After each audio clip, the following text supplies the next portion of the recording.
अहिले हामी त्रिवेणी पुग्न लागेका छौं। हाम्रो दायाँ तर्फबाट काली गण्डकी बग्नु भएको छ भने यता बायाँ तर्फबाट फेरि त्रिशुली आउनु भएको छ र यी दुई पवित्र नदीहरूको संगम स्थल त्रिवेणी, जसको महिमा भारतको गंगा यमुनाको संगम स्थलसँग तुलना गरिन्छ, त्यस पवित्र भूमिमा अहिले हामी हिँडिरहेका छौं र क्रमशः हामी सङ्गम स्थलतिर अघि बढ्दैछौँ। तपाईँ देख्न सक्नुहुन्छ दायाँतिरबाट मुक्तिनाथ शिर बनाई बगेकी कालीगण्डकी आइरहनु भएको छ भने यता बायाँतर्फबाट गोसाईकुण्ड शिर भएकी त्रिशुली नदी आइरहनु भएको छ र यो दुई नदीको सङ्गम स्थल यहीँनेरि भएको छ र यसलाई त्रिवेणी धाम, देवघाट धाम विभिन्न नामले चिनिन्छ। यस भूमिमा समय समयमा देवदेवीहरूको आगमन भएको, साधु सन्तहरूले तपस्या गर्नुभएको यो एक तपोभूमिमा आज हामी आइपुगेका छौँ र हजुरलाई पनि सायद हामीले केही मात्रामा देखाउन सक्यौँ होला। यस पवित्र स्थललाई पूर्ण रूपमा हेर्न त यहीँ आएर हेर्नुपर्ने हुन्छ।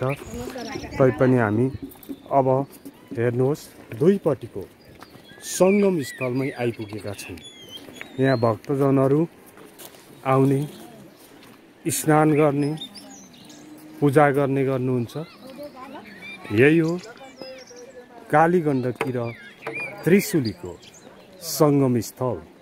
यही सङ्गम स्थललाई देवदह पनि भनिन्छ, जहाँ भगवान विष्णुले बलिको यज्ञ विफल पार्दाखेरि पाइला टेक्ने क्रममा खुट्टा धसिएर बनेको दह भन्ने पनि भनिन्छ।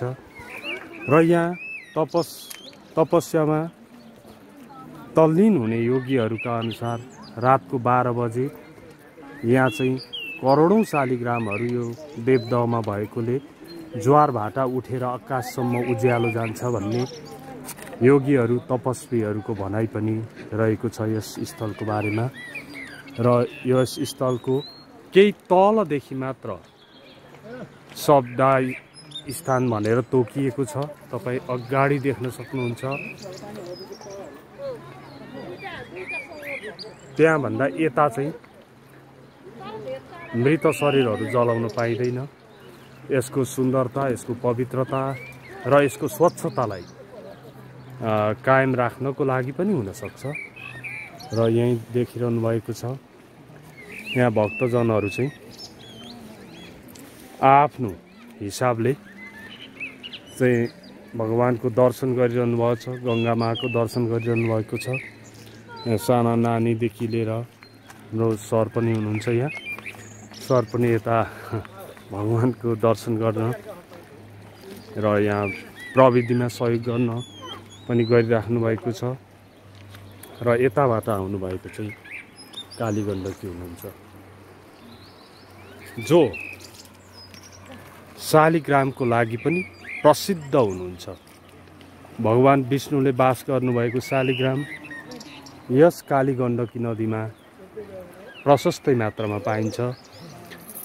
उहाँ कालीगण्डकी नदी हुनुहुन्छ र पौराणिक ग्रन्थहरूमा पनि कालीगण्डकी त्रिशुलीसँग मिलन हुँदाखेरि चाहिँ उत्तर फर्किनुहुन्छ भनेर लेखिएको अनुसार उहाँ उतापट्टि ठोकिएर यता उत्तर दिशातिर फर्केर त्रिशुलीसँग मिल्नु भएको छ।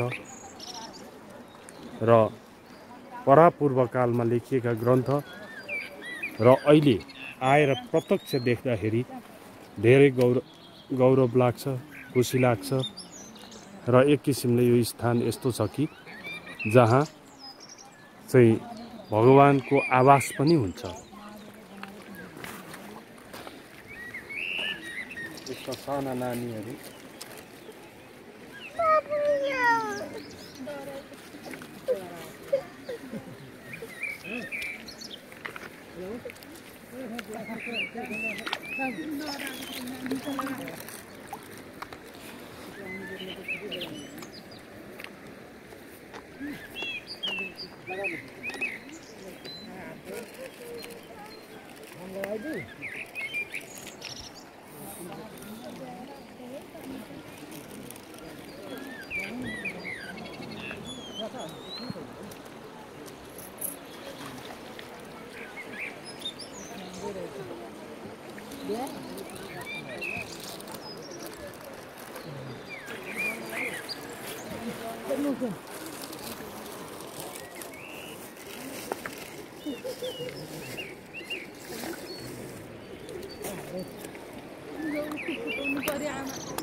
काली गण्डकी एकदमै ठुलो पानीको सर्फेस छ, अत्यन्तै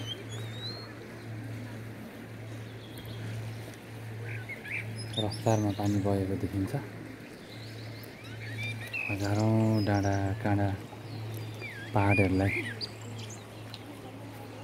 घेर्दै घेर्दै आएको काली गण्डकी। अनि यतापट्टि त्रिशुली। अब यहाँ चाहिँ सहर चाहिँ पुरै सरसफाइ गर्दै हुनुहुन्छ। यहाँको फोहोर मैलाहरू सबै टिप्नमा तल्लिनु हुनुहुन्छ सबैजना।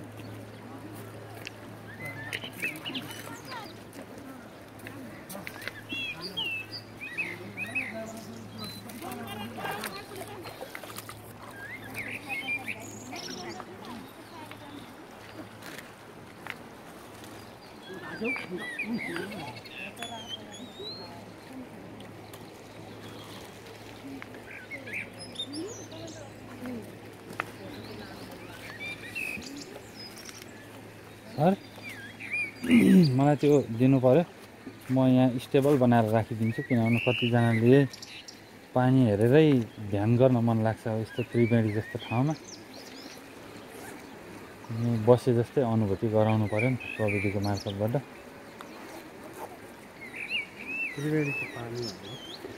त्रिवेणीको पानी हेरेर हजुरले आफ्नो भक्तिभावको साथ पानी हेरेर यो आनन्द, यो एउटा आध्यात्मिक सुख महसुस गर्नुहुनेछ।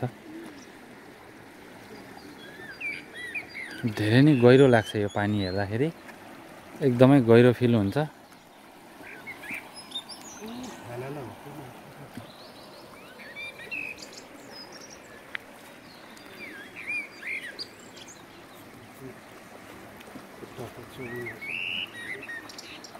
त्यहाँ राखौँ न सँगै।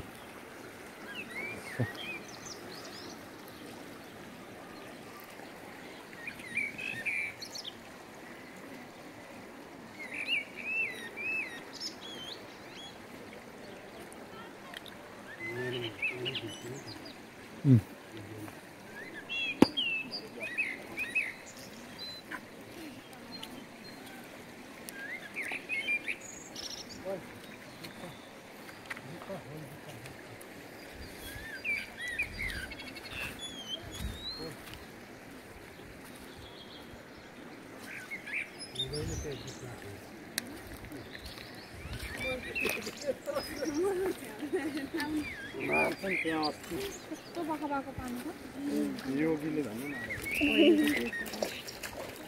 प्रभु मोती भगवानको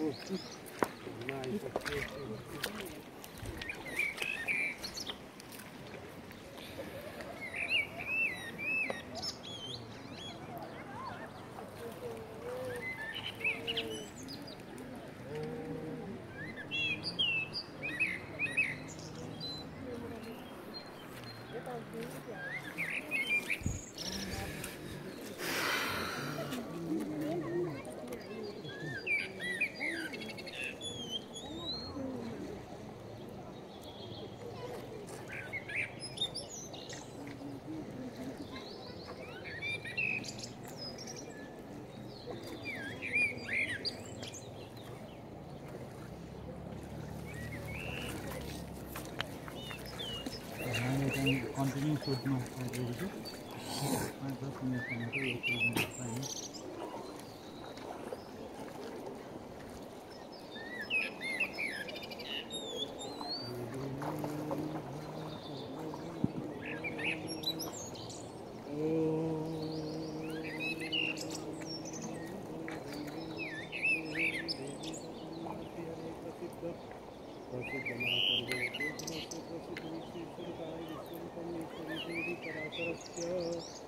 ओम त्रिवेणी माता की जय।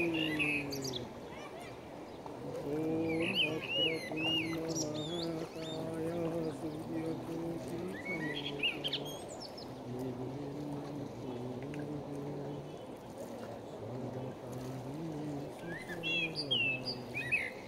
ओम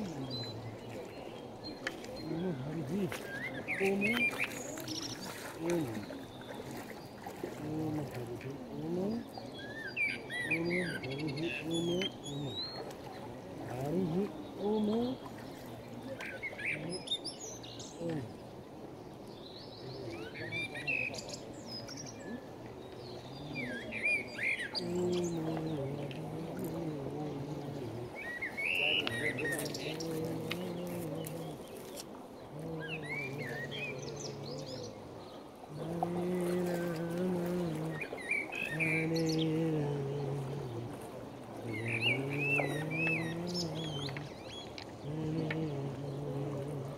लोरो पो रहेछ हौ।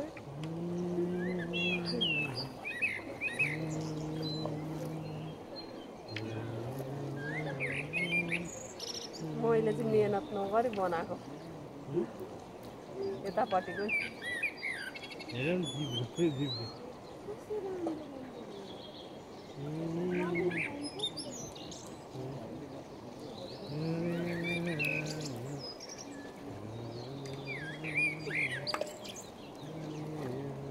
यहाँ त शालिग्राम नि भेटिन्छ नि।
एकछिन न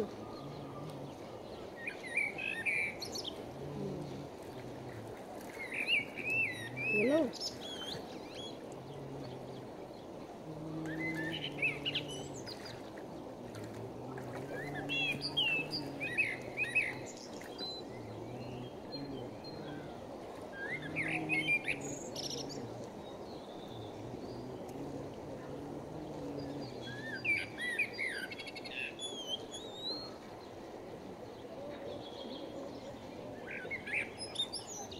अस्ति नै त्यो एकादशीको रहेछ क्या पुराण टाँगेको